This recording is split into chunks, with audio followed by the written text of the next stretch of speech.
Hello, everybody. Welcome to the Big Dudes in the Trenches podcast. I am Doug. Here is Bug with me, and Tug is nowhere to be seen. Oh, sad day. Yeah, but we can't dwell on the sadness too long because we are quickly approaching the most wonderful time of the year. Bowl And no, season? I'm not talking about holidays. I'm not even talking about bowl season. I'm talking about rivalry week. Ooh, the real rivalry week, not the teasers we've been getting all year, huh? So this is rivalry week in the FCS. It's the last weekend of the regular season for the folks in the FCS before Selection Sunday, which of course we'll be talking about the playoff selections in the next episode of our show. But after that, we get FBS rivalry week and Ooh, Thanksgiving ooh. weekend all in one. Ooh boy. You know what that means this week is? SEC Cupcake week. I think we're going to talk about a couple of those we inadvertently. we got a few of them. That's for sure. I'm excited. I know all the SEC fans are excited because, of course, it just means more for them. And Yes. I'm kind of depressed that Tug isn't here to make fun of the SEC with us too. But we're going to talk about his team because we want him to We still be have to. miserable as much as possible. We are contractually obligated for the rest of the entire season. What contract am I referring to? Well, it's the rules, of course. We preview every single week of college football by talking about all of the ranked versus ranked matchups, all of the rivalry games. And on top of that, we pick some additional games and we get bonus points for our predictions if we picked good games to watch. Lots of fun stuff every single week. And rivalry week, it just gets bigger and bigger. This week is, I think, tied for the biggest show that we've had in terms of number of games that we're picking. And next week is even bigger, even though we won't have any FCS games to talk about. It is a lot of games. And hey, when we can't decide if a game was good or not, we put it up on X, formerly known as Twitter. Yes. And we had such a case happen last week between New Mexico State and Western Kentucky. We had that one where we were like, it by your own admission, it could go either way. It was close. I And thought it was good, and I recognize there was a reason to think it was not as great of a game as I wanted it to be, but we put it up on X, and it was overwhelmingly yes, 74%. You were getting that +1, sir. Congratulations. I'm with you 100%. I agree with the X poll for what it's worth. And Tug, who's not here, we can't shame him publicly in front of everybody for disagreeing that it was a good game. So I actually think he was leaning yes, but like wasn't confident.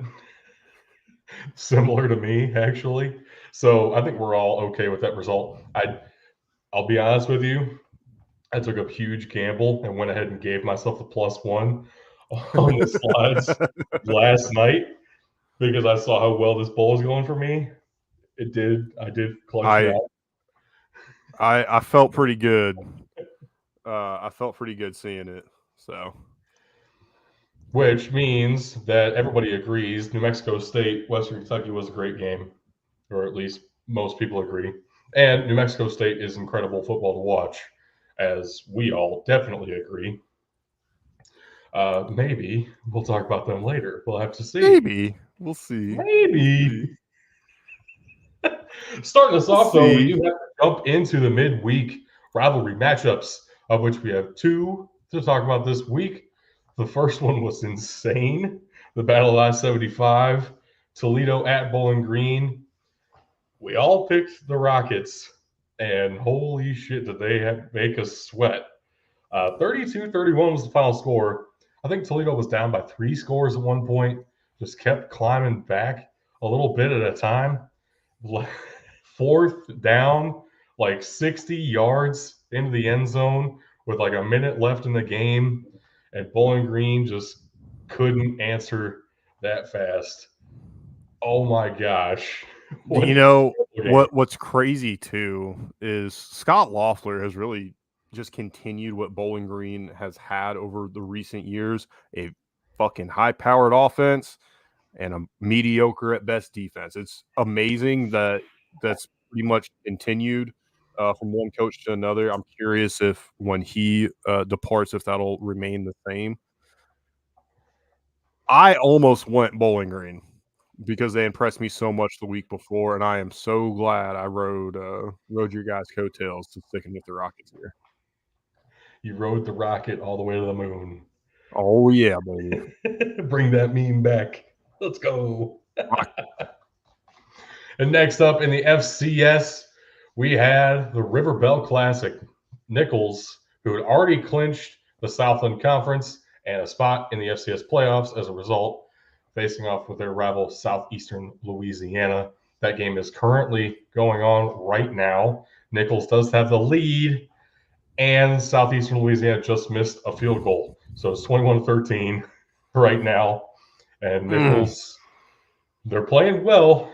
I tuned in for the entire second quarter. It got sloppy for Nichols at a point there, but it looks like they're finding their footing again, and hopefully they can clutch this out. Well, I do think that is the issue with Nichols too. Is what was it? It was the fall after that spring, or maybe it was the spring season.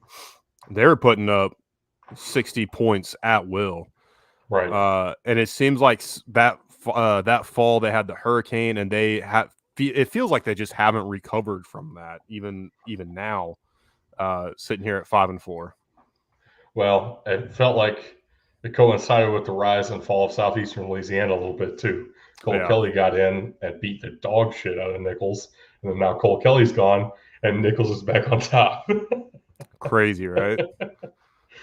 And with Nichols upsetting Incarnate Word in the regular season, there was nobody even close to the Nichols undefeated in-conference record right now, which is also really funny to me. They're 5-4 overall, but technically right now 6-0 in the Southland Conference because they had a forfeit that doesn't count for their overall record.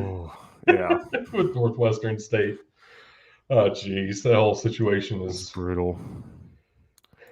It's not good. But that puts us where we are right now with the overall records. You might be wondering, why am I ahead of Tugs still with one fewer win to my name? That's because all these dang bonus points. He really sucked at picking good games for a stretch there, including a -1 last week. And I'm hanging on. I'm hanging on for dear life. I'm coming though. I'll be there soon. Pause.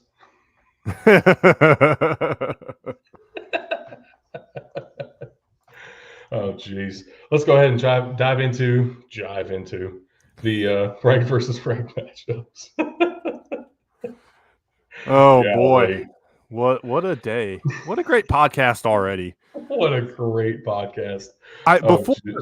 Before we get into the games, there was a little bit of a shakeup in the top 4 for the college football playoff rankings. What are your thoughts on Georgia stepping up to number 1 here? I entirely understand and expected it next week. This week it felt maybe a bit premature to me, but I get where they're coming from to an extent. The way Georgia beat Ole Miss, incredible, right? Yeah, absolutely. Can't take that away from them. Bowers is back. The offensive line appears to be at least mostly healthy. The big-time starters are. Sorry, Xavier Truss, but you're not as impactful as Amarius Mims, who I remember your first name this time. There you go. They're firing on all cylinders, and it really, as weird as it sounds, it really feels like Carson Beck is their best quarterback since Matthew Stafford. Just the way he's playing this season. Off the heels of Stetson Bennett, probably the best college football story in the past 20 years.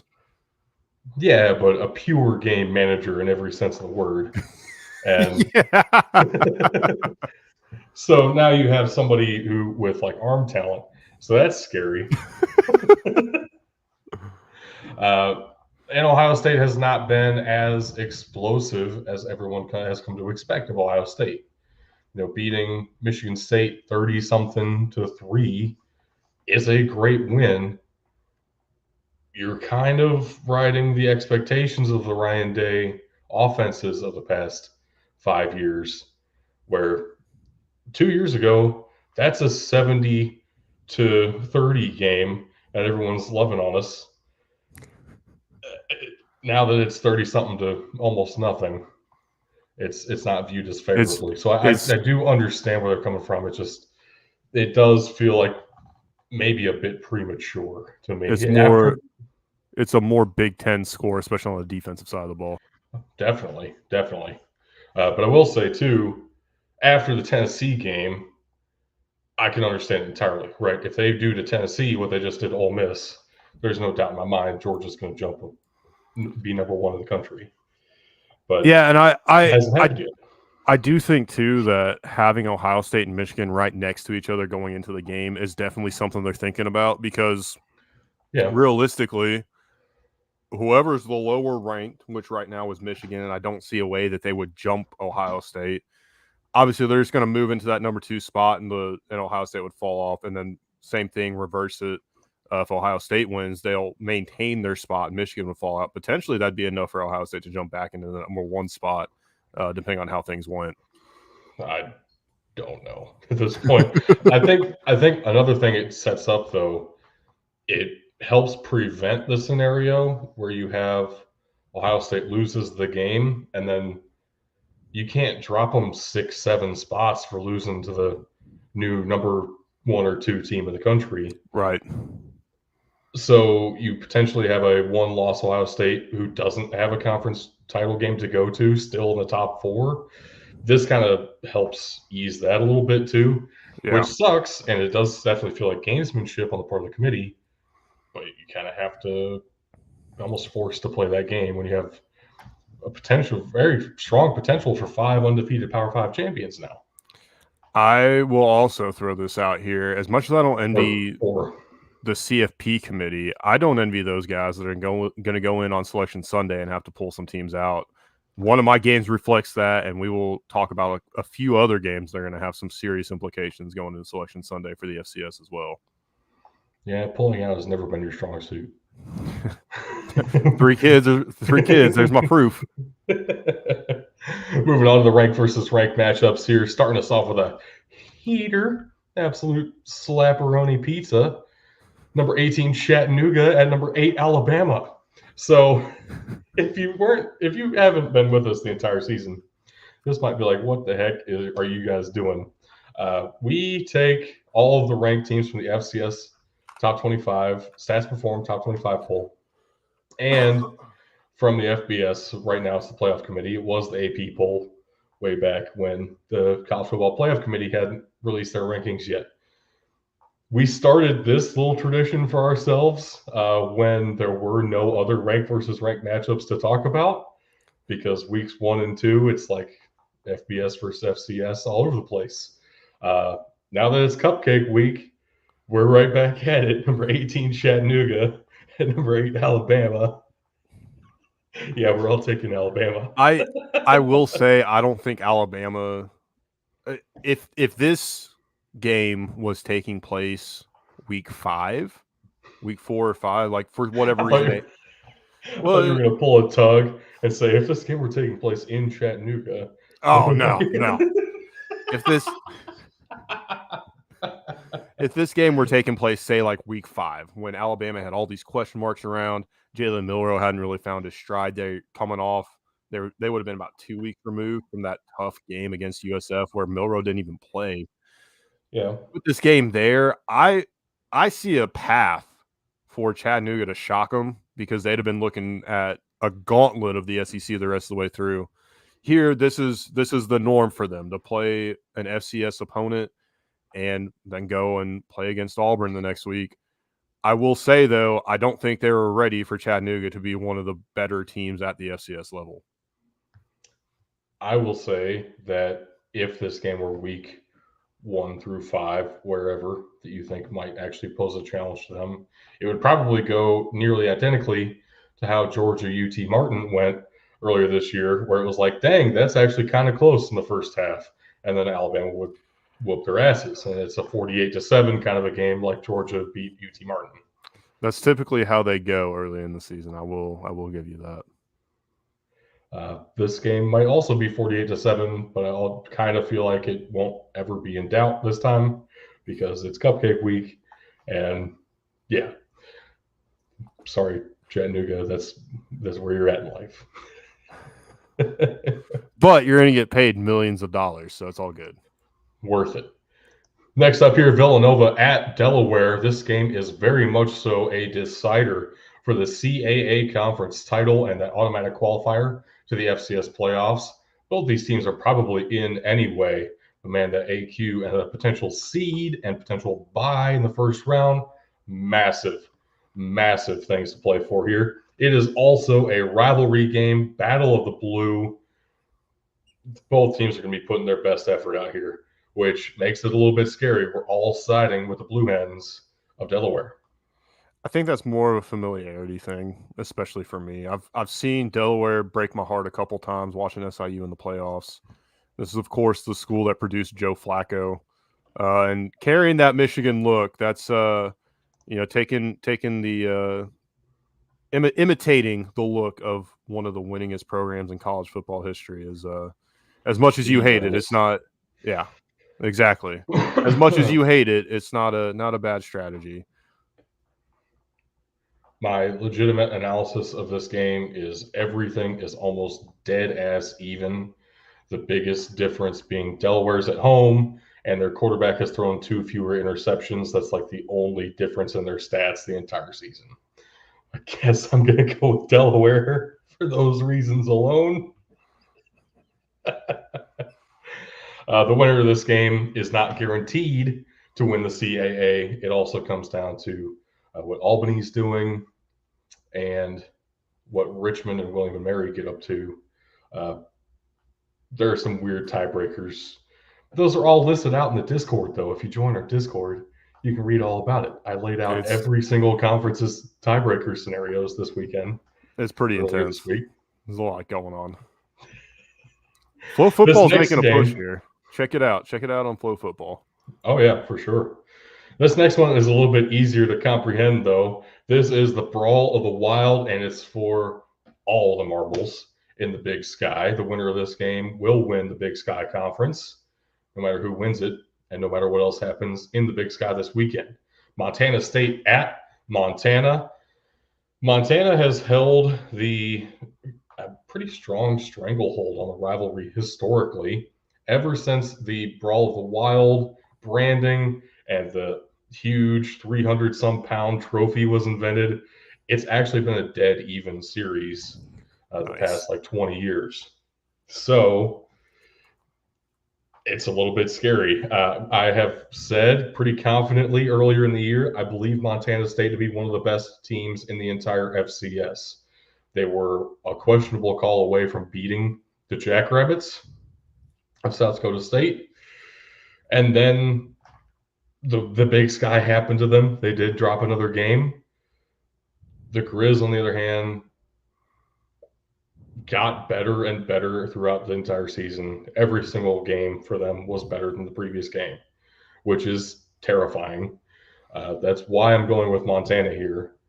But, man, I could definitely see Montana State pulling this out. This is going to be a fantastic game. I also could see Montana State pulling this out, which is why I don't blame Tug for going that direction. But I feel like Montana has turned it on massively, whereas Montana State, they've stumbled a few more times. They're going on the road. I did not realize how big Washington Grizzly Stadium was. It's like this does not look – this would be a very reasonably sized group of 5 stadium. Oh, yeah. And this is where the Grizzlies call home. That place is going to be rocking. I'm going to give them that edge out of this one.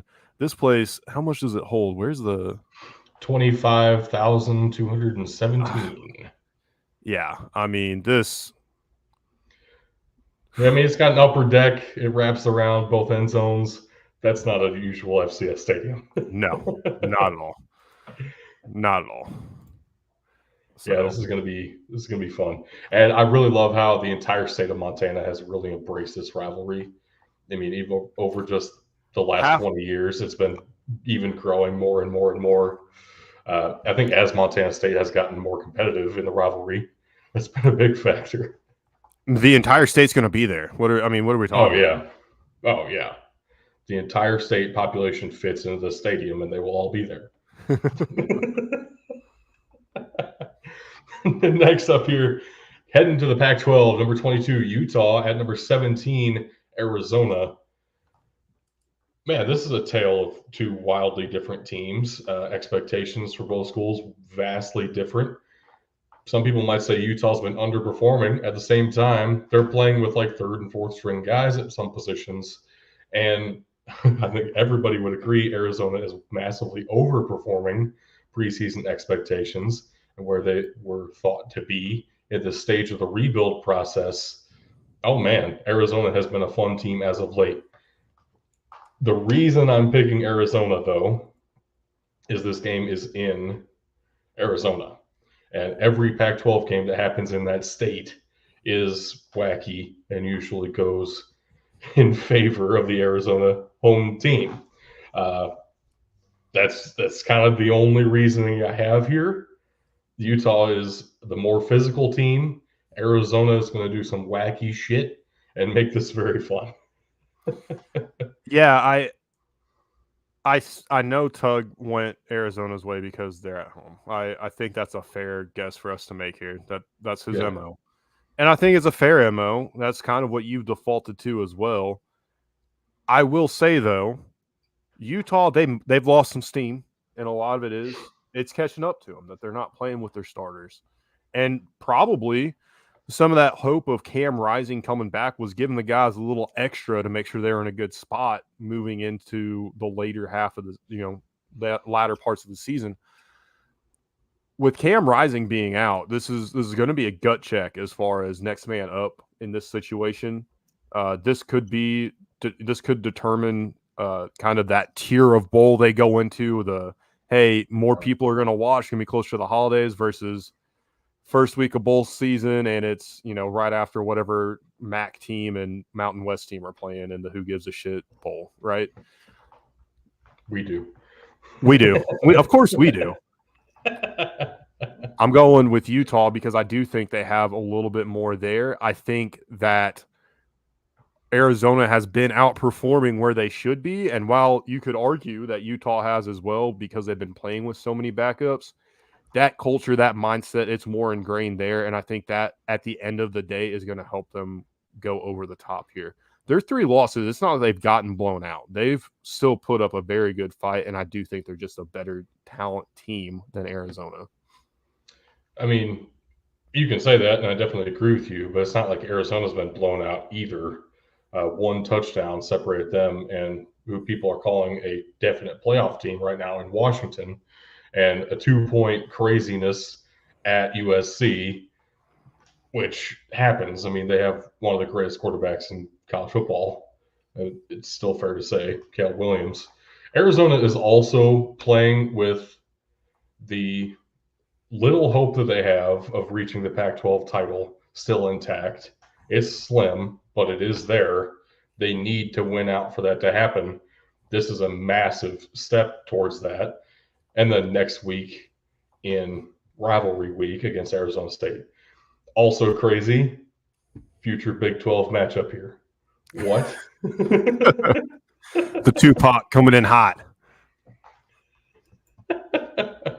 Next up here, a game that we've already a little bit touched on, Georgia at Tennessee this weekend. It is a third Saturday of the month, but I don't know if they really consider this one a rivalry. They probably do. Who are we kidding? They probably act like everybody's out to get them over at Tennessee.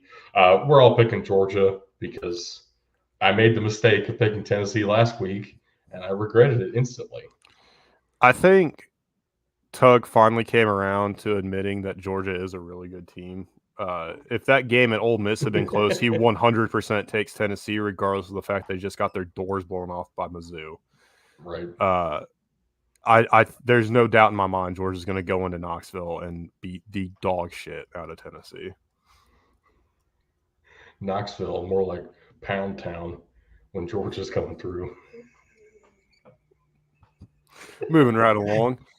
North Dakota State at Northern Iowa in a big game for playoff implications, but unfortunately no bearing on the Missouri Valley Conference title. South Dakota State's already got that on lock. North Dakota State has been, I don't know, it's been a weird season for them. It's definitely not what we've come to expect of the Bison, but unfortunately for them, speaking of high expectations, what everyone expects from them is to go undefeated and win the national championship every single season now, which is crazy because they've done that like 9 of the past 15 years. So good luck, Bison, living up to your expectations. I I appreciate that Northern Iowa is at home and that dome is nuts. I kind of feel like this is an elimination game from the playoffs, though. And when that happens, I'm picking the Bison. And this is where I start wondering, what is this playoff picture going to look like? Because right, if North Dakota State wins, UNI is out. If UNI wins, both teams very well still could make it, and that's kind of a story that's going to carry on into my picks later. Or both teams could be out. Or both teams could be out. There are a lot of teams with that 6-7 wins right now, like right on the bubble. Yeah, this is a massive game. Like I said, I would not want to be part of the selection committee, and I'll talk more on this later. I'm going with the Bison as well because I agree with you. With stakes like this, I'm putting my trust behind North Dakota State. And give me mine medium well. Absolutely. Because we were talking bison meat here, and that's scary to me. Bison chili sounds amazing. We had a chili cook-off at work today, and I'm glad nobody's in the room with me because I'd be knocking them out right now. But man, so much good chili. That's incredible. Thank you for sharing that. That was great. I'm glad I can't smell it. Next up, the Sunflower Showdown. Number 21, Kansas State at number 25, Kansas. Kansas dropped 9 spots after their loss last weekend. Kansas State is still very much so in the hunt for the Big 12 title game. I guess Kansas kind of is too, but it feels like this is Kansas State's road to lose. That would be crazy, honestly. A Texas Kansas State title game after all this. Everybody's still sleeping on the Wildcats. That would be pretty funny though. This game is in Kansas though, which of course means Tug's picking Kansas. I'm going with K-State. I got to. I want to say that Kansas was looking ahead to this game, and that caused some errors that didn't allow them to close the game out against Texas Tech. I don't think they're going to make that same mistake twice because I know that they have to win out to have a shot at the Big 12 title game.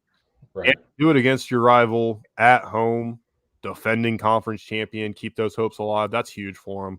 I'm going to ride with Kansas on this as well. I just got to point to how well Will Howard has been playing this year, and so under the radar too. Like legitimately a good season for him. I think there's a little bit of a storyline too with Jalen Daniels potentially finding his way onto the field in this one, which almost feels like more of a distraction at this point than a help, which sounds bad. Jalen Daniels is phenomenal. But just pick a guy and do your best with him at some point. Swapping quarterbacks in and out in the middle of a game is not the best strategy. We'll see. We'll see what happens. Next up here, heading back to the Pac-12. Number 5, Washington at number 11, Oregon State. And Washington is definitely the favorite in this one for understandable reasons. Oregon State, however, is one of my favorite stories of the past 3 years. I'm picking the Beavers, mostly for that. The offensive line is phenomenal for both teams. The defense is really solid for both teams. Not phenomenal, but really solid. I believe both quarterbacks are equally sensational. People aren't really talking about DJ Uyunglele as much as Michael Penix, in part because of the style of offense that Oregon State plays, which favors Uyunglele's skill level more and probably prepares him for the NFL more than what Washington's doing with Penix, if we're being serious about this. This is a very evenly matched game to me. I know Washington is favored because of their talent gap at a couple of key positions, but man, the Beavers seem to find ways to overcome that most of the time. You know, it was weird to me. I got in here last. I probably would have gone with Washington had Tug done what he normally does and goes with the home team in games like this. I don't know if maybe it's because he doesn't like DJ Uyunglele or he's just a huge Michael Penix fan. The way Washington has struggled, I would have risked I would have considered risking, I should say, the memery here and giving us a clean sweep of Oregon State because I know how tough it is to play in Corvallis. For whatever reason, Tug went with Washington, and I'm taking that edge because you're right. There are a few places where Washington definitely out-talents Oregon State. However, you could say that about pretty much everybody they've played, and they've had a couple close calls lately. This is the game where it could catch up to them and knock them out of playoff contention. Which feels a little bit insane, but also, man, Washington and Florida State both have been playing it very close. And I think that's honestly why they've stayed exactly where they are in the rankings instead of Washington moving up to 4 already. It's like both of these teams are not playing their best football as of late. Washington's best football was when they played Oregon, and they've been like riding that the rest of the way. I don't know. I like the Beavers so much. I want to see this happen. It'd be great. You and me both. Oh, man. So that's it for the ranked versus ranked matchups. We have quite a few rivalry games to talk about. Ain't nothing to it but to do it. Let's dive on in, starting at noon Eastern with the game, number 24 Harvard at Yale. Now, Harvard has already clinched at least a share of the Ivy League title. I think Yale has a chance to tie them in the Ivy League standings if they beat the Crimson here. We are all picking Harvard to win this game, though. And it's ridiculous that Harvard won't go to the playoffs because they're in the Ivy League and school's more important, apparently. I mean, it is Harvard. They get to do whatever they want. It is Harvard. What's the protest going to be about? Oh, man, that's a great question. I think they're going to protest. Oh, goodness. They're going to protest that not enough stores in their local area sell Yoo-Hoo because it's the best drink of all time. Approved. And it's more of a Southern specialty. Next up here, number 2, Furman at Wofford, which, wow, what a tale of two different teams this season. We're all picking Furman for hopefully obvious reasons because Furman is really good and Wofford is really not good. If we get a beveled dog this week, I'll be okay with that. If you know, you know. Next up, the rivalry, the oldest rivalry in all of college football. Number 24, Lafayette at Lehigh. This is the first time in a while Lafayette's been in the top 25, and they've been riding it for the past few weeks here. Lafayette has a real shot to make the playoffs and probably is the automatic qualifier out of the Patriot League. Lehigh can spoil some of that with a huge upset win in the rivalry, but we're all riding with the Leopards. As we should. I don't think there's any reason not to. And just to clear this up, we do have a little bit of a typo. Harvard is number 23 and Lafayette is 24. They are not tied for 24. Just wanted to clear that up before we moved on here. Damn. Happened again. Happens. It does happen on occasion. It's like 3 times in the last 6 weeks. So Damn fingers. done goofed. All right, Michigan State at Indiana. This is for the old brass spittoon down in Bloomington, Indiana. Neither school has had a great season, putting it mildly. A lot of people are suggesting that Tom Allen may be one of the next head coaches to be relieved of his duties. Michigan State already got rid of their head coach, Mel Tucker. This is a pretty evenly matched rivalry, all things considered, this season, as weird as that is. I am going to go with Indiana. I feel like their offense is a little bit more explosive than anything that Michigan State has to offer. I would have picked them even if this game were in East Lansing. Yeah, I think losing Mel Tucker kind of evaporated any chance Michigan State really had of doing anything productive this season. And I think Indiana's primed to take advantage of that and pull out a win here. Next up, a very massive slide for us. All of the 1 o'clock Eastern games all lumped together on one convenient location. Starting us off, Columbia at Cornell, the Empire State Bowl. I flipped a coin. Landed on Cornell. You landed on Cornell? You sure you didn't land on Columbia? That's right. That's right. Landed on Columbia. I mean, if you want to change it, you can. You're allowed to. I don't want to. Columbia's fine. This game's gonna be disgusting. Tug and myself took Cornell. Yeah. Next up. That's how much we think of that game. Moving right along. The battle for the Bryce Cowell Musket. Maine at New Hampshire. This game would have been a lot more interesting last season. After a couple of transfers, a couple of graduations, neither team is performing at the same level. Maine fell off significantly. New Hampshire, 5-5.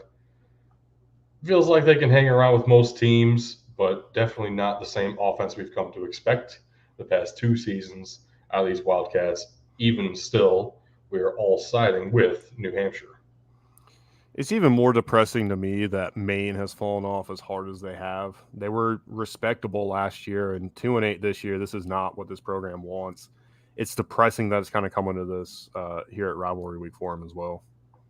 Their quarterback did transfer to Virginia, so it happens. Next up, Morgan State at Howard. This is a massive game for multiple reasons. Howard has a shot to go undefeated in the MEAC with a 6-5 overall record and win the MEAC, taking the spot in the Celebration Bowl, which would potentially free up a spot in the college football playoff, the FCS playoffs for NC Central, who got dominated by Howard last week, 50-20. To do that, Howard needs to win this game first to lock that up, and then the committee needs to look pretty favorably on that NC Central team. I don't know. This is crazy. We're all picking Howard to win. I think we're almost outside the game. Yeah, I think we're almost willing NC Central into the playoffs at this point. They're currently ranked number 17 in the Stats Perform top 25. That bodes in their favor, I would say. And man, I think a lot of this is the will of our collective will to get Howard over the hump, win this game, and get them to the Celebration Bowl so we can see NC Central, how they stack up against the rest of the FCS. I actually like Morgan State quite a bit. I am taking Howard, though. Again, it's a lot of hopium. I like see what happens here. I like that. Another Ivy League game here. Princeton at Penn. Penn has looked like the better team at most points this season, but Princeton seems to have a knack for pulling it out in rivalry games, except for when I pick them to win. So I'm picking Penn, which means guaranteed point for Bug here. Hell yeah, baby. I had to roll with the Tigers here. Again, these guys don't want to participate in the rest of college football, so I don't care that much. I've been very vocal about fuck the Ivy League from the beginning for what it's worth. You definitely have. Don't at me.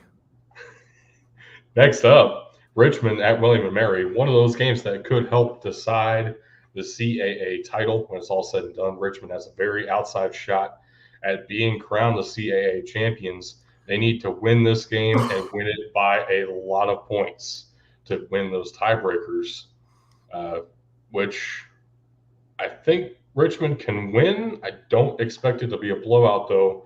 William and Mary is definitely not the team they were last year, but that defense is still very strong, and I don't trust Richmond to pour it on. But this is the Capital Cup, and I guess anything could happen. The last couple weeks for William and Mary has all but diminished any hope I have in them pulling anything crazy out. For them and UIW, the last couple weeks have really just changed the narrative on them across the FCS landscape. And Sure. this is a continuation of it. You see Richmond receiving votes in the Stats Perform Top 25. William and Mary not even talked about at this point. I know Tug saw him at home and went that direction. I can't say I blame him. I do still think there's something there, but I'm going to ride with Richmond. Yeah, that's probably his exact reasoning. It's a home team in a rivalry. Speaking of home teams and rivalries. Yeah, that is all of our reasoning for this one. The Paniolo Trophy, Hawaii at Wyoming, only available on Spectrum pay-per-view. Even though it's not in Hawaii this time, it's in Wyoming, and it's still being broadcast on Hawaii's contract with Spectrum pay-per-view. Gross. But it's in Hawaii. It's in Wyoming, which means we're picking Wyoming. Yes. All right. I'm going to click the slide. I'm going to show all the games. Spoiler alert. I locked my wife out of the house. I'll be right back. Ooh, fun. All right, I get to talk about these unimpeded for a moment. This is exciting and dangerous. Next up here, Cincinnati at West Virginia. Man, Cincinnati has not looked good for the vast majority of this season. I think the one game they looked really good in was the game I went to very early in the year against Eastern Kentucky, which, I mean, yeah, it's against Eastern Kentucky. West Virginia, on the other hand, has been surprisingly decent, at least early in the year. A little bit of a fall off when it came to Big 12 play against some of the stronger teams in their conference. But man, we're all riding with Mountaineers here. And that's a trend that's going to continue the rest of this slide. You can already see if you're watching us on Twitch, thank you for doing so as with us live, or watching us live on YouTube, or after we are live later on YouTube. Thank you very much. You can already see what's on this slide. Next up is Alcorn State at Jackson State. Not universally, but I like to call it the Soul Bowl still. Down there in Jackson, Mississippi, the Braves are coming into this one a little bit, I don't know, a little bit out of it, I think. Like they had a real shot to be in the conversation for the SWAC championship game, and not so much after the past 2 weeks. Jackson State isn't going to be in that SWAC championship game either, but they can still put together an 8-win season that would be phenomenal. And they're at home in a rivalry game. It's all the reasons that Tug loves. We all going with the Tigers at Jackson State. And then next up here in Nashville, Tennessee Tech at Tennessee State. This is a three-way rivalry with UT Martin. Now, UT Martin did already clinch the Sergeant York Trophy, but Tennessee Tech, Tennessee State are bigger rivals with each other than either of them are with UT Martin in the first place. So this is still a very fiercely contested matchup here. Tech at State, though, I mean, State is the better team definitively and has been for a very long time. So we're all running with the Tigers. Even if they didn't show it last week. They well, you know, happens. It happens. It happens to the best of them. Next up here, Sacramento State at UC Davis in the Causeway Classic. Very much feels like another potential elimination game from the FCS playoffs. Sacramento State has not exactly been playing up to their potential. I don't know. It feels like they could have done more. That FBS win is going to do a lot for them. But UC Davis, I don't know. It feels like UC Davis does this every year. Like their record's pretty mid, but man, do they look solid when you watch them. And I don't know. I'm going with UC Davis on this. Nothing but a gut feeling. When it comes to winning this game, though, I feel like we've been riding this. Yeah, okay, they are actually good enough to win. Yeah, okay. It hasn't been a lot of confidence we've been putting in them as they've been winning the past couple weeks. I feel like that's about to run out, and I feel like Sacramento State is about to really show who they are and show us what we're going to get from them in the playoffs. This is a miss on my part, by the way. Sacramento State is number 8 in the FCS Stats Perform Top 25, which I tried to go back and fix all those, and I missed this one. Happens. Next up, the Victory Bell, UCLA at USC, the crosstown rivalry color on color matchup. Love it. UCLA in their bright blues, USC in their maroons, or whatever they want to call them. This is very probably whatever is what it is. Trojan colors. This is very probably Chip Kelly's last game head coaching UCLA, which is insane to me. But okay, if that report is true, then we're all predicting he goes out with a loss in the Victory Bell. Part of it is that's a distraction that they don't need going into this game. Because I agree. Everything that I've seen has basically said he's gone. He's expected to be fired regardless of the result of this game. Yeah. It's not even he's coaching for his job this week. It's just he's done. And I wonder how much that's going to affect the team going into this one, and his coaching for that matter. And they've got to go across town to USC, to the Coliseum to play this one. The Trojans, the season has not gone exactly how they wanted it to. Caleb Williams is looking to put on an absolute show in this one. I mean, the list goes on and on. You would have a tough time convincing me that UCLA is a good pick for this one. The one thing UCLA has going for it in this matchup is the ferocity of that pass rush and just how dominant it has been throughout the season so far.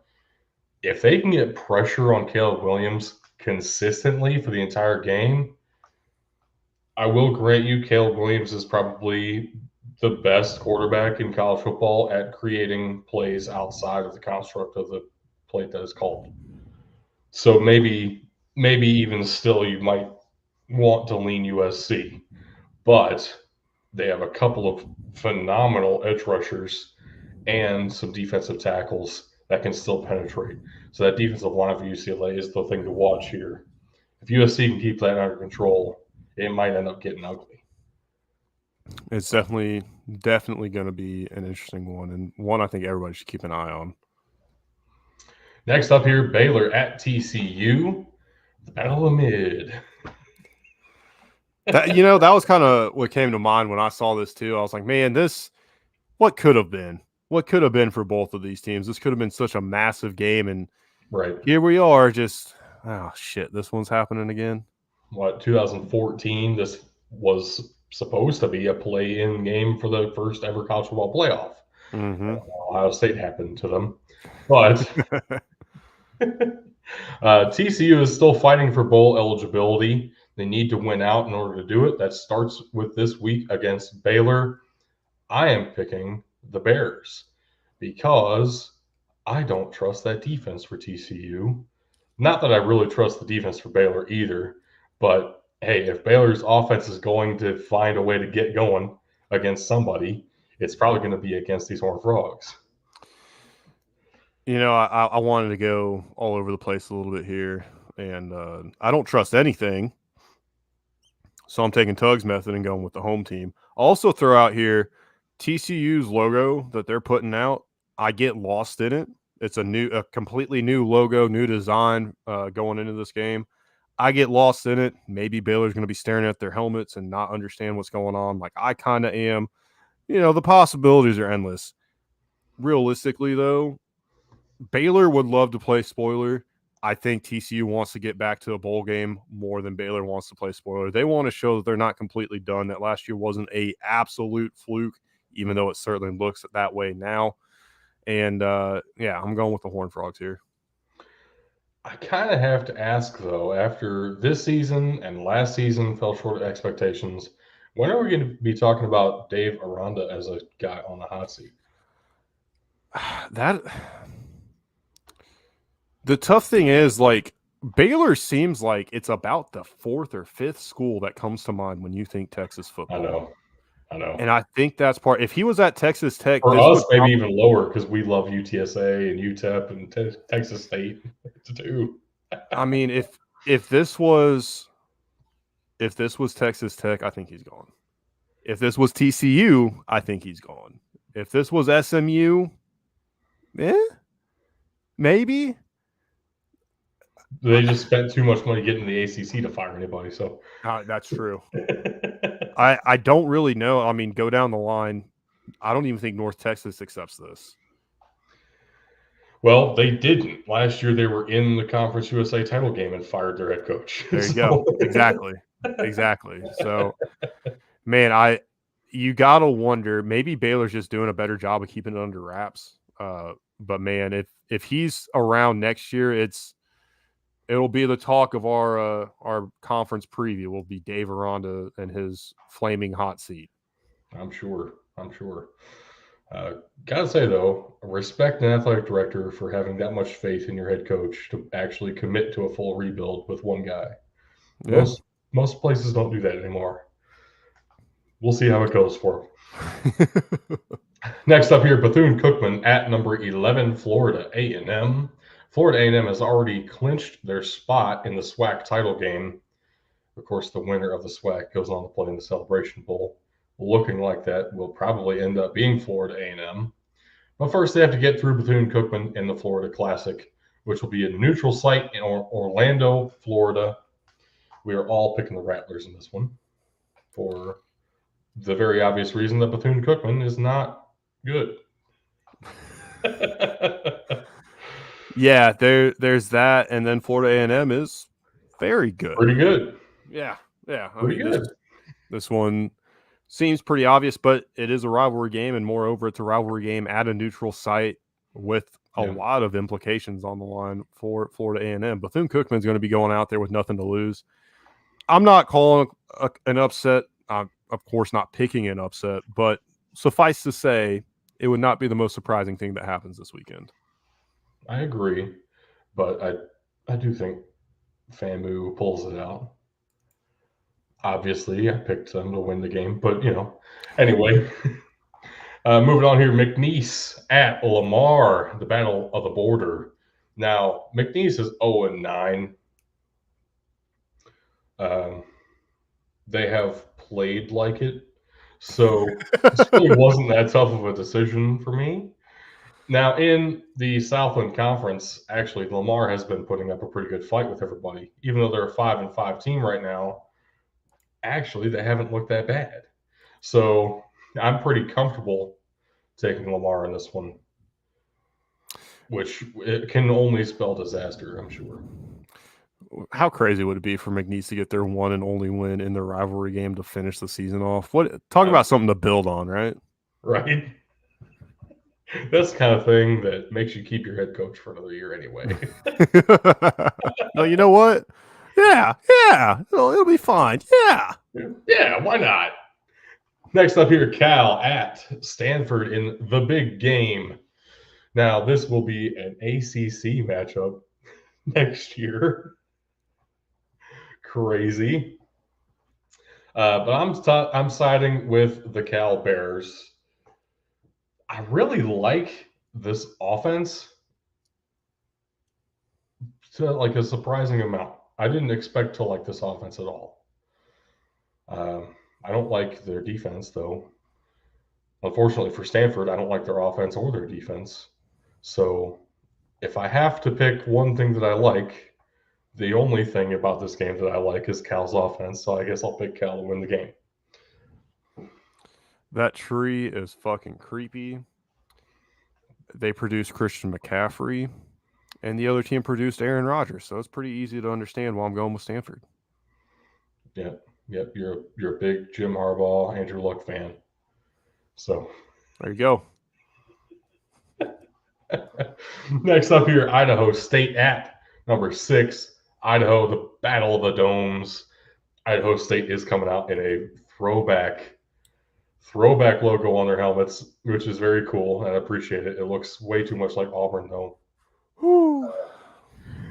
Yes. Okay. Yeah, it's the battle of who has the best dome. No place like Dome.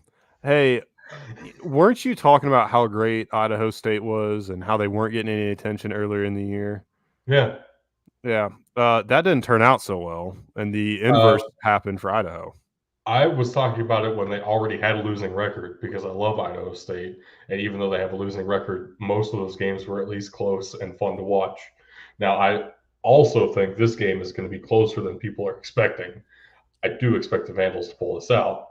And with that, I expect the Vandals to waltz into the FCS playoffs. But I kind of like Idaho State.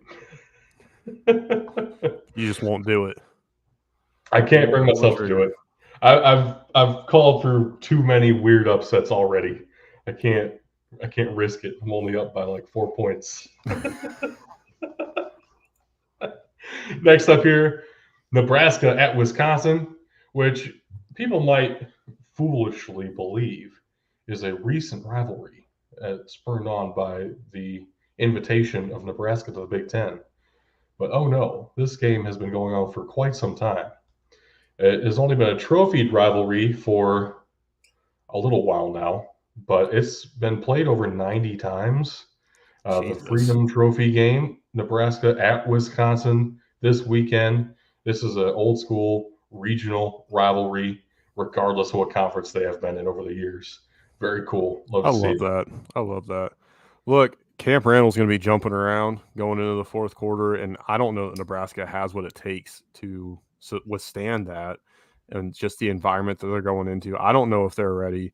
I'm riding with Wisconsin here. I'm curious why you and Tug went with Nebraska. Yeah, I got to be real. This came down to one exact thing in my mind. How Wisconsin played last week against Northwestern was appalling. They looked so disinterested in being on the field against a Northwestern team who nobody thought deserved to be on a field this season at all against anybody. To lose 24-10, not even look like you had a shot in the game. Tanner Mordecai's out. The rest of the team feels like they've given up. And I got to be real, Luke Fickell didn't look that interested on the sidelines either. That's scary. This is the last home game of the season. Maybe that changes things significantly.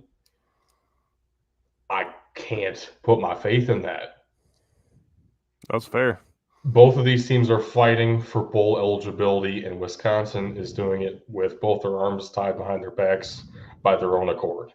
It is so weird to me what the Badgers are doing late this year, but I guess I'm going with Nebraska. I don't feel good about it, but I just can't believe you don't want to do it the way they did. You don't want to do it, but you're doing it. Right. That's exactly how I'm feeling. I don't know what Tug's thinking with that one. I was stunned that he took Nebraska. I was stunned by a couple of games that he took too, but we'll finish with his games. We're going to start off with mine. Yeah. And I've got a little story time for each one of these. Now, the first game I'm taking here is Colorado at Washington State. You can catch it tomorrow or today if you're listening to the audio version. Friday night, 10:30 p.m. Eastern on FS1. I hate how much some people are coming down on Deion Sanders and saying, oh, see, he wasn't all he was cracked up to be. And a lot of that's because they got so hyped up to start out the year. They started out so Right. hot, playing so well. A lot of that's really not fair to them, in my opinion. Playing for their bowl lives against Wazoo in hostile territory. Can Dion get it done? I don't think so. But I do think he's been treated very unfairly by a vast majority of people at this point. And I think Wazoo is a great team. They're looking for their way to get into a bowl game. Doing it against Deion Sanders is definitely going to be some motivation for them as well. I would love Colorado to meme us here. I'm not even going to lie to you. Yeah, it almost feels like that kind of a game. Man, I believe in Washington State for some reason. I can't get over it. They started the year 4-0, Mm-hmm. 0-6 after that, but Sounds against familiar. mostly really great teams. Man, I really want Washington State to win this. That's most of my thought process here. I gotta be real. I can't even fully say I want Washington State to win this. I just think that they will. Fair enough. That's really all it comes down to. I want Colorado to win this. I want them to get into a bowl game, and I want Deion Sanders to be able to tell Shador to go high stepping into the end zone every time they're in whatever bowl game they find themselves in. But I just don't see it happening this year. I really don't. It's a shame. But my next game, I said we would talk about the Missouri Valley Conference again. Missouri Valley Football Conference, excuse me. I said we would talk about the FCS playoffs again and massive implications involved in a couple of these games. We have Illinois State coming in at 6-4, taking on number 13 North Dakota, also at 6-4. And this game's taking place at 2 p.m. Eastern on ESPN+. There was a time not too long ago that both of these teams could have been coming in at 7-3, and that is not the case. This game is so massive for playoff implications. We talked about it earlier. SIU is one spot ahead of NC Central. I might have seen it and not said it, but they're at 16. NC Central is at 17. Illinois State, unranked, also at 6-4. SIU's at 6-4.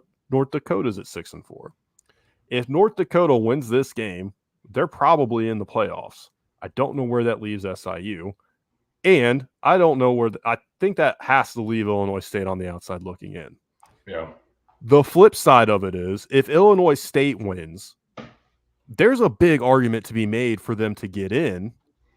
I think North Dakota would also get in, and I think SIU would have to be on the outside looking in because of how they've played at home against big name opponents and how they've played on the road against ranked opponents.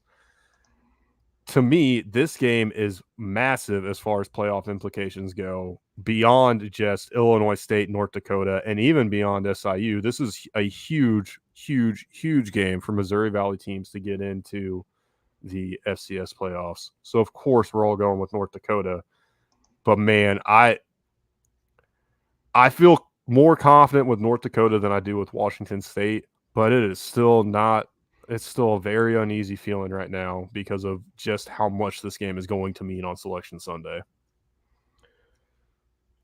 I am the scenario I am rooting for is that regardless of the outcome of this game, neither of these teams make the playoff.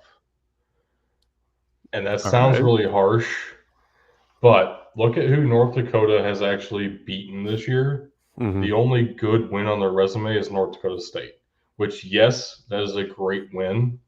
And I just talked about how much I think the Bison will make the playoffs. They got shellacked, North Dakota did, by Northern Iowa, by South Dakota State, and they lost last week to South Dakota in what was probably their real elimination game already. Illinois State hasn't beaten anyone of note. Mm-hmm. And they've played some close games against some pretty bad teams. So it was a 1-point win over Missouri State. Like, you can't do that. And that's why they're not ranked. And for what it's worth, if I was on the selection committee, if I had a vote, SIU's not getting in. Like, yeah. I know I can sit here and beat the drum, and as a fan, I want them in, but looking at how they have played this year and how disappointing they have been, particularly on the road, they're not getting in. I do think the winner of this one, particularly if it's North Dakota, has a much better argument. Illinois State, this is going to be their signature win. It's going to be tough for them to get in, but that really changes the discussion around a couple other teams in the Missouri Valley. I'm picking North Dakota here because they do feel like the definitive better team, and their resume is better, which makes me believe in them more. I have a feeling it might not end up mattering, though. Even if North Dakota wins this, I don't know that their resume is good enough to put them over the hump, because we already said, too, there are a lot of teams in this range, a lot of really good 7-win teams in the FCS right now. I mean, would you really put North Dakota in over Mercer right now? I don't think that I would. I think it would depend on how this game went. Yeah. I think if they win this one decidedly, I think then you can put them in over Mercer. But if they struggle and Mercer does what they've been doing the rest of the year, or they're idle this week, they're already at 7 wins, or whatever the case may be, man, I get where you're coming from. I really do. Like I said, I don't envy the selection committee at all. Yeah. Last but not least, we see New Mexico State coming in at 8-3 to take on 6-4 Auburn during Cupcake Week. Yeah, talk about Cupcake Week backfire. And if you don't have SEC Network, go get it. This one's taking place at 4 p.m. Eastern on the SEC Network. You know Auburn is not happy about this game right now. This was supposed to be an easy win, and now it is a trap game. Point blank, period, dot. It's a trap game. And New Mexico State is primed to take advantage of it. Now, I've seen worse Auburn teams go into less than desirable bowls in Birmingham, Alabama, and dominate. That absolutely could happen here. And frankly, they're going to have to come out and treat this like that type of game, because they're not going to be able to take it easy. There's not going to be the second half where the starters get some rest. However, looking at it as a trap game again, I'm going to put a little bit of faith in New Mexico State, because I love that this happened. They're going to get paid so much money to go in, beat Auburn. I feel like whatever they get paid for this game, at least half of it has to go to Jerry Kill's bonus fund, right? Probably. Yeah, Cupcake Week, quote unquote, against a potential Conference USA champion is kind of brutal. Yeah. I got to say, one thing that gave me a lot of confidence in this Auburn team is going back to earlier in the year, the way they were able to win in an extremely ugly game at Cal made me kind of believe in this team. And I knew they weren't going to beat Georgia, LSU, Ole Miss back to back to back. That's an insane schedule, and Auburn's not ready for that at this point in their rebuild process. But they've dominated some teams that very recently would have smoked Auburn the other way around. 48-10 against Arkansas last week. I think Auburn's locked in a lot more than you're giving them credit for. And even though this has some feelings of a potential trap game, they can see what record they have. They can already tell that they've clinched their spot in the Conference USA title game. The players know this. I don't think it's going to be too much of a letdown. I'd like Auburn. I could see them being a 7-5, like legitimate, scary 7-5 team come bowl season. What do you remember what the bonus is if Jerry Kill gets this team to 11 wins with a conference championship and a bowl win? I think it's like $100,000. Like, it's just the deal of the century here. Donald Trump sitting there saying, "Man, they read the art of the deal and they got it down to a T when they hired this guy." Right? I know. If they go undefeated national championship, a total bonuses, I think he would end up getting like $500,000. So, and still $75.5 million less. Right. The Jimbo Fisher buyout. Oh man, gotta love oil money. All right. Oh my God.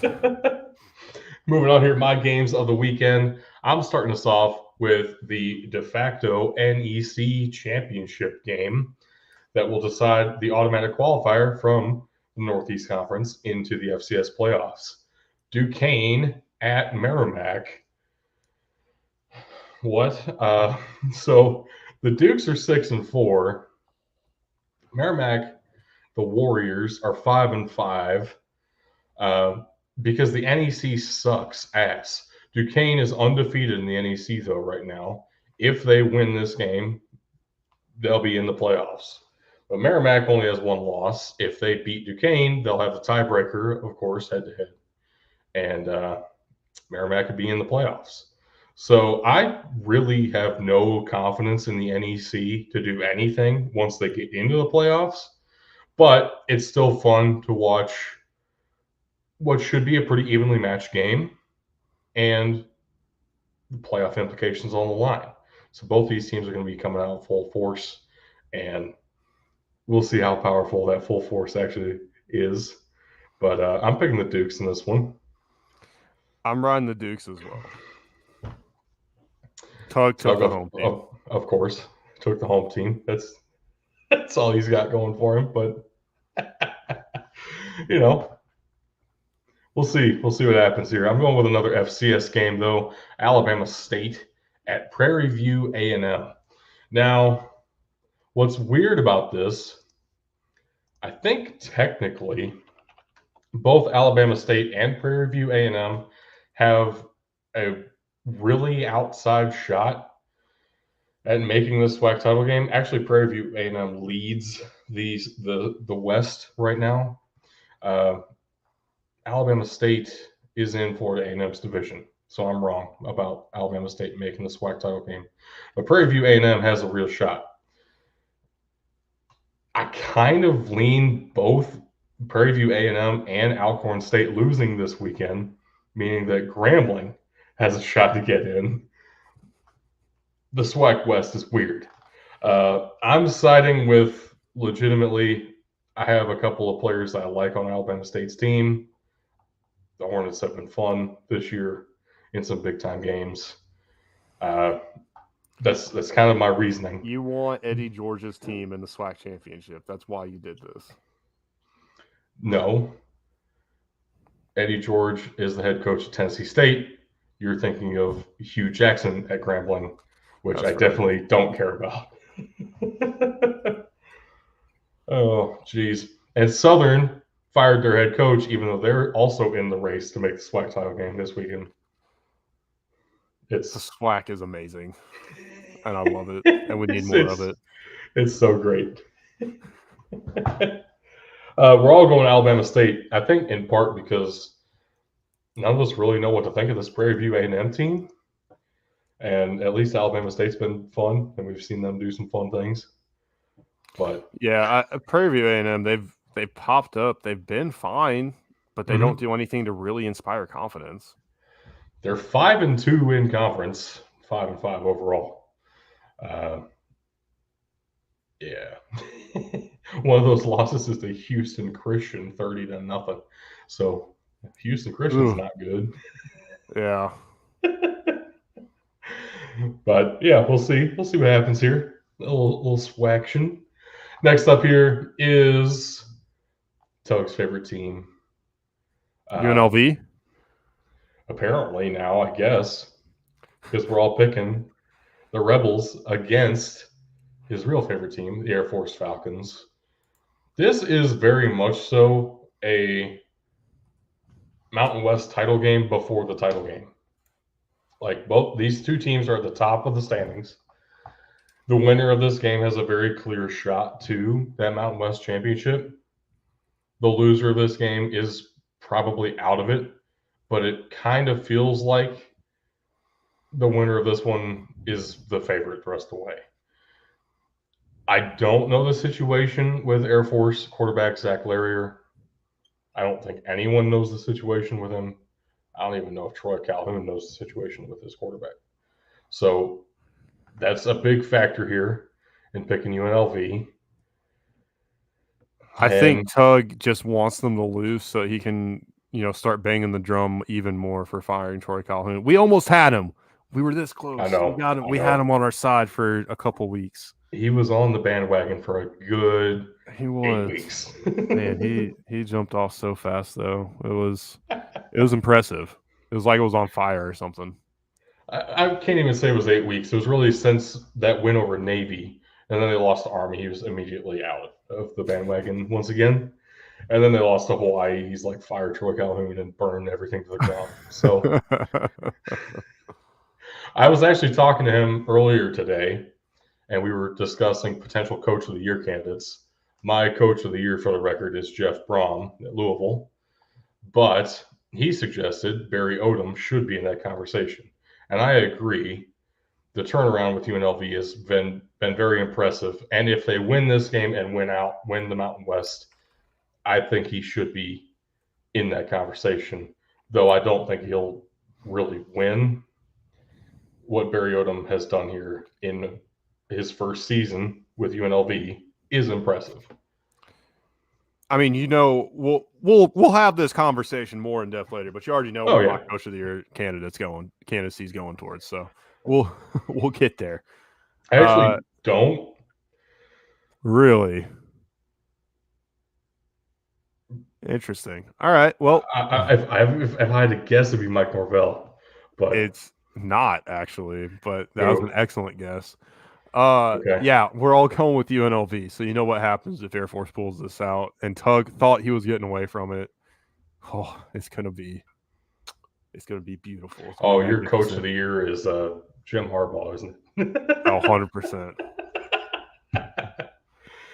Next up, we have Tug's games. I'm going to take the first one because I want to talk about it for a little bit. It's SMU at Memphis, taking place at noon Eastern on ESPN2. Yes, the Memphis logo is bigger. And for the record, after I saw that Tug took this game, I considered taking Ohio State versus Minnesota, except for that game's going to be fucking terrible. And even though I wanted the hilarity of us all taking each other's teams, that game was literally going to be the worst of the three. So I said, I'll pass. The reason he took this one without even asking him is because of the implications in the American Athletic Conference. This was not some type of inside joke between us. There is a lot riding on this game. It's taking place in Memphis again. There were some rumblings last week, more fan hope and conjecture that game day would come here. They've come for the Memphis SMU game before. Neither of these two teams really has done anything that worthy this season, both coming in at 8-2. Memphis having some bad, ugly losses. SMU in that same boat.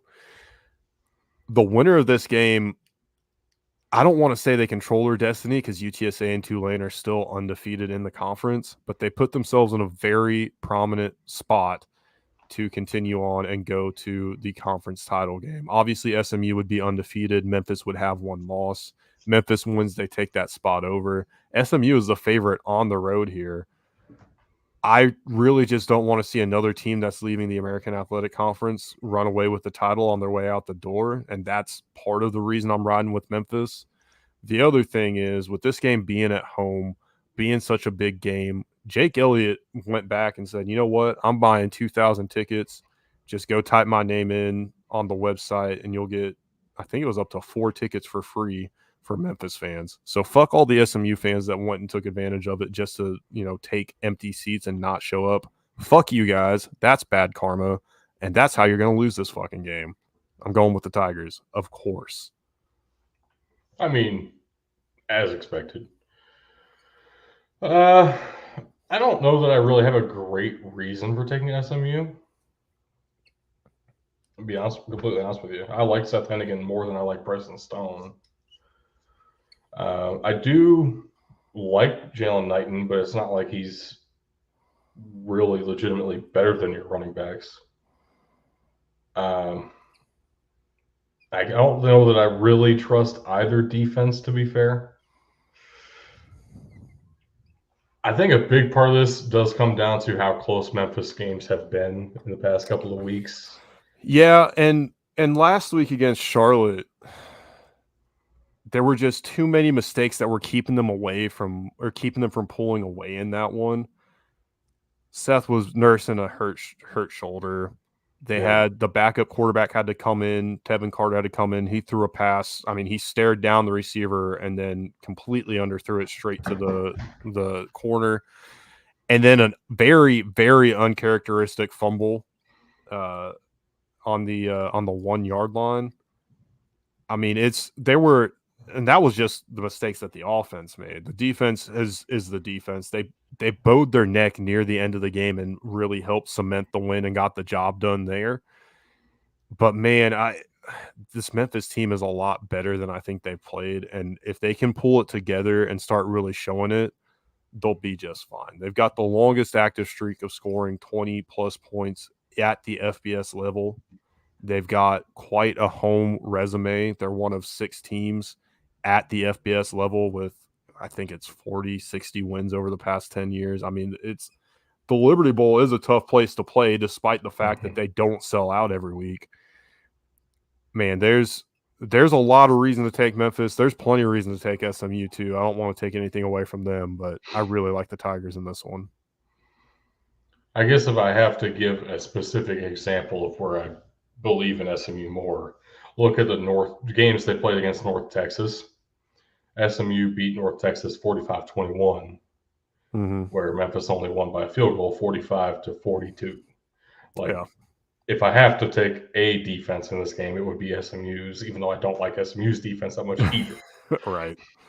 What is weird to me, though, looking outside of just this one game, if we look at the American standings overall, should Memphis win this game, UTSA still has to play Tulane at the end of the year. So assuming Tulane wins that, I think the tiebreaker would end up going to Memphis, even though they didn't play each other, UTSA and Memphis. Memphis has the better overall record simply because Memphis played an FCS school and UTSA did not play an FCS school this season. So I hate that it would work out in favor of Memphis, but I think that it would. And fuck Memphis for that. Gotta say, your win over Bethune-Cookman is not as impressive to me as a 3-point game against Houston for UTSA. Should have beat Houston, then we wouldn't have this conversation. Fair. The other option is if Tulane comes out and just mud stomps UTSA, I think it's fair to say that Memphis deserves the spot over them. They played them pretty close. Not to mention, they had a 1-possession game against Missouri, who is significantly better than Houston.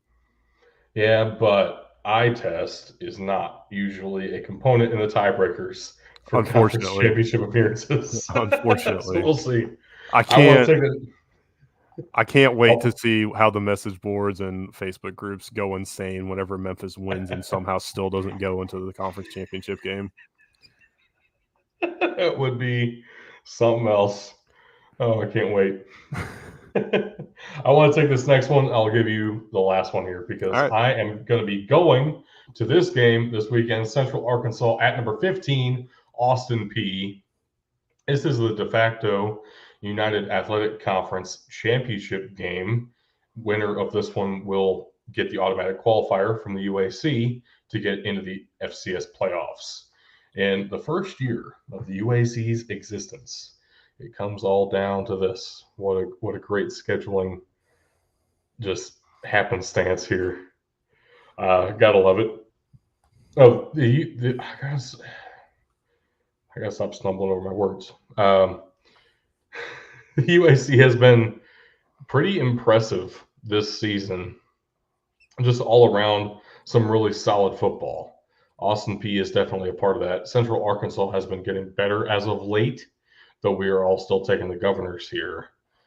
Eastern Kentucky in this conference too. Tarleton State coming on strong. They have a really high investment in football, and I expect them to potentially make the jump to the FBS before too much longer, Tarleton State. But even the Utah teams have been really solid additions to this conference. For an inaugural season, pretty great way to go out. A 7-3 at 8-2 de facto championship game. And if Central Arkansas wins this, that's another team who's really on the bubble. Does Austin Peay make the playoffs anyway? We'll see.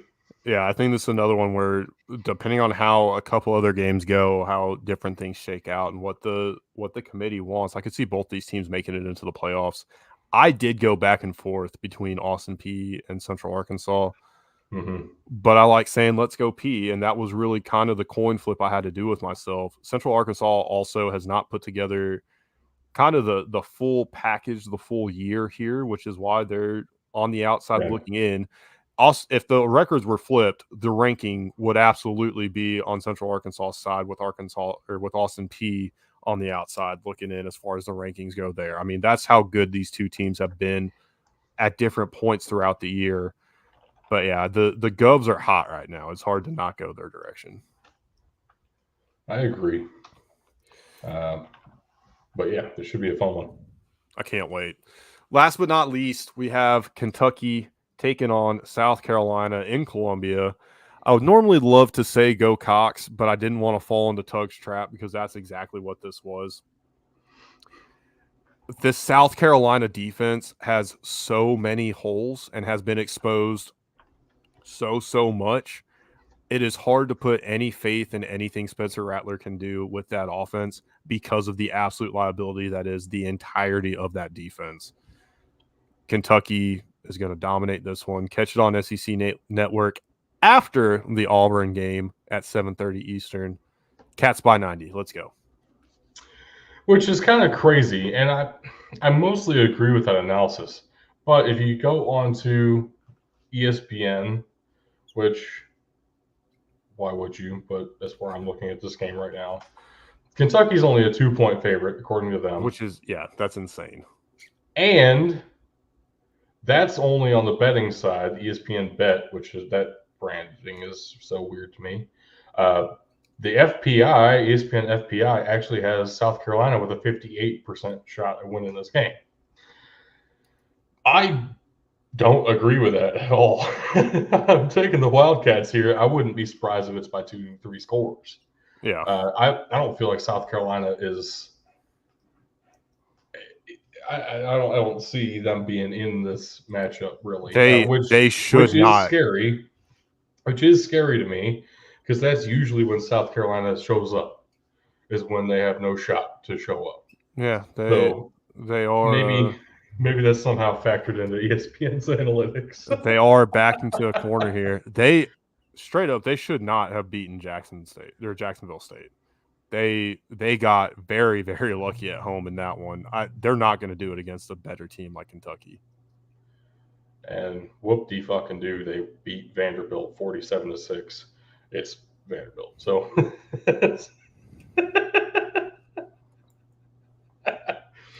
moving on here to the draft preview prospects. I got sick of looking at the Detroit skyline. So I love this.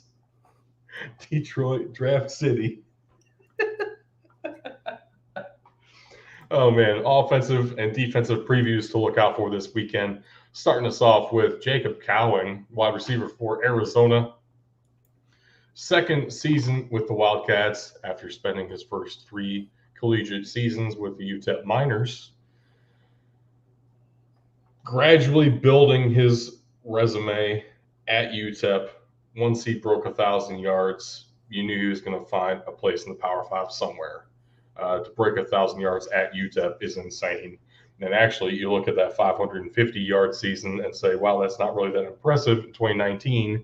That also led UTEP in receiving yards that year. He was their receiving leader all 3 seasons he spent with UTEP. This year looks like a huge drop-off, but some advanced analytics and some perspective really helps understanding this season. He does not lead the Wildcats in receiving yards this year, but he is being used in a very different way. 5'11", 175 pounds. It doesn't always benefit you to put that kind of a guy on the outside and run some deep routes. It usually works out better to get him in short yardage situations and see what he can create after the catch. His receptions are about in line with the past couple of years. I expect him to either tie or break his career record for catches in a season of 85 last year. Even with that, he's going to have a hard time breaking like 800 yards, which sounds crazy. Consider this, though, breaking a brand new quarterback at Arizona. He's a backup quarterback in addition to that because their starter this year, who was also new, got hurt. All they're doing with Arizona this year is getting the ball in his hands and seeing what can happen. Gotta love that offensive game plan. Even with that, he has exceeded every other season of his career already with 10 touchdowns this year, more than he's ever done before. And his reception percentage is the highest it's ever been. Now, that's a really unusual stat. What that essentially means is out of every time he is targeted, how many times does he come down with the football? That is not a great percentage. That's 72%.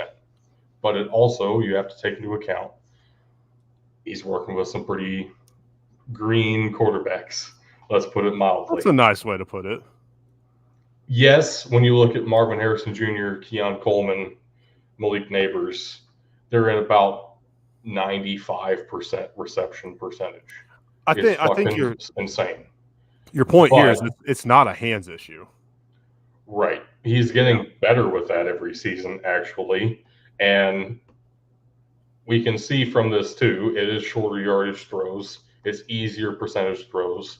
He is catching everyone that comes actually is an accurate ball to him and making the most of those opportunities. 71 catches and almost 400 yards after the catch with 550 total yards is insane. He's catching the ball very short this year, which is unusual. So it's tough to evaluate a guy like this based on this one season. Luckily, we have a couple 1,000-yard seasons before this where it looks much more traditional. A kind of guy that you want to get into testing and see what he can do. But I like to see his hands in a good spot now. And I like to see that he's adaptable and able to beat you in multiple ways. So deep threat last year at UTEP, more of a medium route guy who can get most of his yards after the catch, his first year at Arizona. And then this year, a short yardage guy who just finds a way to get in the end zone. Multi-tool player, even at 5'11", 175. So interesting guy, worth keeping an eye on. Love to see it. And next up here, I'm going with defensive lineman Tyler Barron for Tennessee. This should be a good test playing Georgia. Yeah, something like that. Yeah, something like that. He only has 5 sacks on the season, which but is he has impressive. 30. It is impressive. It is 4 more than I personally have, and 3 more than are on the show at the moment. But he has 34 pressures this season, which is a very important stat to keep in mind. Sacks are not the end-all, be-all of defensive lineman production. If you can make the quarterback be uncomfortable, you've done your job already. That pressure rate is one of the best in all of college football. So yes, he only has 5 sacks, but he gets in the backfield and disrupts the play pretty frequently. He also moves around the defensive line. I don't know if I would really call him a traditional edge at the moment. He does play a little bit of that like Aaron Donald style pass rushing 3-4 edge, which can be very useful in the NFL, either in rotation or if you run a mostly 3 down lineman set, which a lot of teams are even going to now with more defensive backs on the field. This is the kind of guy you want in later rounds of the draft. So high production, even though the sack number is low. Much lower penalty rate this season, putting his hands in the right place instead of any hands to the face or anything stupid like that, and not putting dumb hits on the quarterback, only putting productive hits on the quarterback. Love to see that. If he can keep that up against Georgia, first of all, I don't expect that to happen. But if he can do that, that will definitively boost his stock here. I could see this guy being like a potential third-round pick, like sneak into day 2 right now with some really under-the-radar production at Tennessee.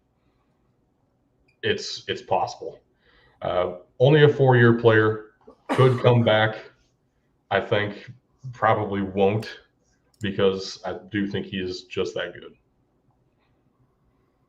I had to get that UT orange off my screen. I'm sorry. That's fair. I knew you were going to hate it, but I also knew that it was going to be an interesting pick. And it gives us a good reason to watch that Tennessee defense against this Georgia offense, which is what everyone's going to be watching anyway.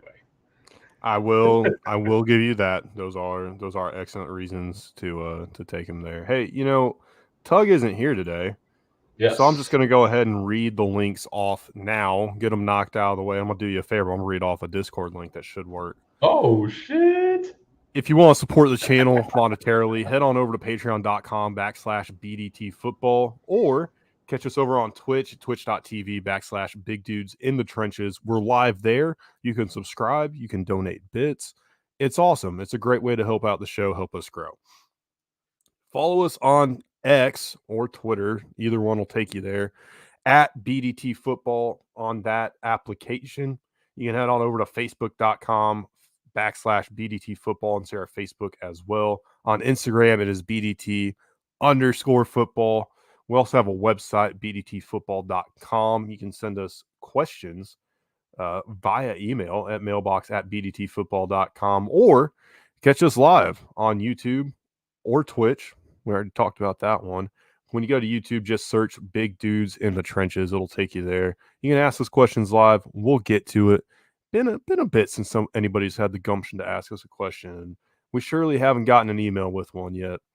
If you'd rather just talk to us, just about football, whatever, check out our Discord, discord.gg. Get ready for it. /9GX3PTG36E. I'm not reading it twice. It's different than the one that's scrolling across the bottom, but you can check out the description below, and it'll have all of our links there available for you. I want to share something real quick before we head on out of here. Okay. We have a winner in the River Bell Classic. Nichols has come out on top 21-16 after a scoreless fourth quarter for both sides. Nichols is your River Bell Classic champion and definitive undefeated Southland champion headed into the playoffs for sure. And we gain a point on Tug. That's the most important thing in all of this. Yes. Love it. I gotta say, we're live here tonight, November 16th. I have been growing my mustache back out, and I realized earlier that I hadn't been talking about Movember too much this year, which is shame on me. I've been going at it hard in different places, so to speak. My goal this year for fundraising was $300, and barely halfway through the month, we've met it. We are changing the face of men's health with November. We've met that $300 goal, but we've got half a month left. So if you are interested, that link will also be in the description. If you're with us live, it is in the comments here. It would really mean a lot to me. They donate money to men's health charities worldwide, whether it's testicular or prostate cancer, men's mental health, suicide prevention, you name it. It's a men's health initiative. They're sending money their way. It's third year in a row that I've done it. I've loved every single year that I've done it. November 1st is always a sad day, but we start getting around this time of the month. Mustache is coming in strong, getting the money going to the good places with the folks over at Movember. Man, it's a great feeling. Yeah, that's awesome, man. Congratulations. $300 over and done with. Let's get to 500 this year. Let's do it. Why not? Hey, what do you call a snail on a ship? Um, Think back to your SpongeBob days. You know this one. Literally all I can remember at the moment that now that you said SpongeBob is the Gary Please Come Home song. It's from that episode too, I'm pretty sure. But you call him a snailer. Oh gosh. That's like so obvious that there's no way I was going to come up with that. Come on. Unfair. I guess that only leaves one thing, unless you got anything. No, I'm good. I'm done. So Get me do out we of here. do we do Tug's thing? Fuck no. We will see y'all next week. Enjoy college football this weekend. Peace out, Girl Scout. Have a good weekend.